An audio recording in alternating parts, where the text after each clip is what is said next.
Alright, let me just start with this little sci-fi show, The Middleman. It's a great little sci-fi show because these men in black guys live by the motto, we fight bad guys so you don't have to. Essentially, they're service people like car repairmen or plumbers and such. But the other thing, people think journalists are living lives that are cooler than yours. They're not. Just because some of them cover red, some of them are war zones or covering red carpet events. But essentially, they're a type of service industry person. They're going to places and covering things so you don't have to.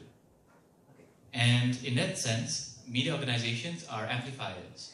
So anything that's happening in any hijinks in parliament or court, we pick it up and we alert the public.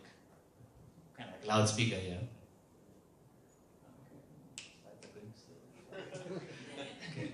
I like to keep it brief, so I don't talk that much. Okay, so this is the basic structure of a courthouse. So you see there's judge, prosecution, defense, accused. But the public gallery takes nearly 30% of the courthouse. That's because when it was designed, the idea was to have the public attend court events so they see how the law happens. And the accused in Malay, they sit in a place called the kandang because Malay people are mean towards bad people. Okay, and your favorite family. Okay, why would you want to keep track of what's happening in the court? There's so much petty crime, and on TV you already have a lot of hot messes, so why follow more hot messes?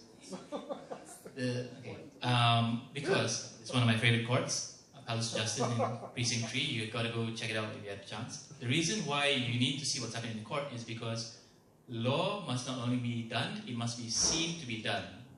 It's a KPI thing, but people thrive on fairness. If your father scolds you, both of you, it feels fair. So you got to see it happening. Okay, but in reality, this is the KL court. It has 77 courtrooms. It's unrealistic for any one person to cover the whole thing. In fact, the team covering it is easily 40 to 50 people from different organizations. Okay, this is how we could go.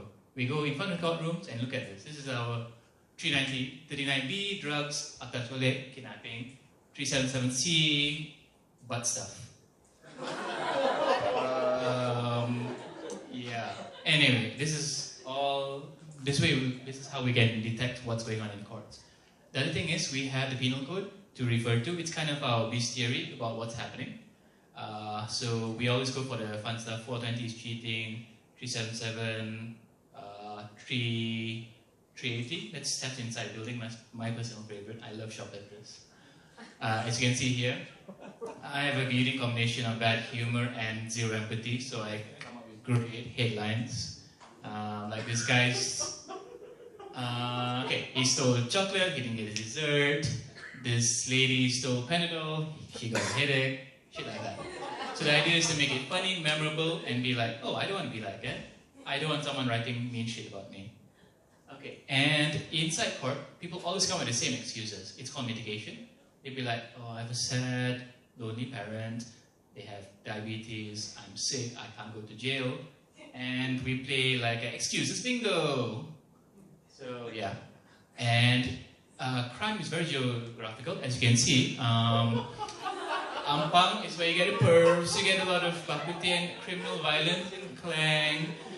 Pedos being in Putrajaya is a technicality. They're all shuffled there because there's a special court. I'm not just saying that government civil servants tend to be pedos.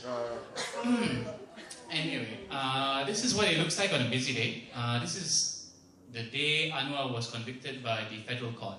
So there's a bit extra coverage. Generally, media doesn't pay that much attention to non-high-profile cases. We just don't have the manpower to do it every day. So we cover grisly cases like this. This is the murder of DPP. That little sheet down there is the paper he was bagged in and then put into a block and cemented and thrown into a lake. Yeah, that little cute little old lady is a CSI lady. The great thing about having us cover it is that you don't have the stench of death in your nostrils for the next 3-4 days. And also, when we write, it goes to a public newspaper, so you can see it very easily. Otherwise, you'll go to one of these law libraries, and unless you pay a few $1,000s a month to LexisNexis, you're not going to see these case laws. So we make sure the public gets access to it. Okay, Pakatan now. Funny case though.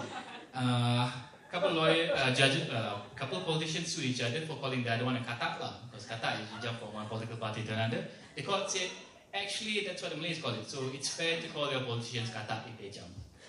Now you know. Alright, and all these changes get hardwired into the federal constitution. It's kind of like our Bible. Like the Bible, it's been altered horrendously, so it's not very accurate anymore. I don't know which one is worse off now, but federal constitution is pretty bad now. But yeah, we stick to it. I keep my copy about my person. Okay, and this is why it's so important. This lady here is Nick Raina. She worked in borders, she sold books, and she was arrested for selling a book by a LGBT activist who writes academic papers on Islam. So because she's Muslim, somehow she can get punished for selling books about Islam, which is insane. If that was true, then Muslims couldn't work in illegal things like non-halal things like Magnum, they can't sell chasu, they can't work in bars, or they can't even be accountants for bars. So that's why the court has to set these laws that say, no, that's insane. You gotta let them work at where they need to be. And yeah, it's all thanks to people like this. These are a bunch of court reporters. Actually, 4 of them are the best in their field. And that little man in the middle is our Chief Justice. And this is what we do in our free time. Apparently, we take selfies with judges.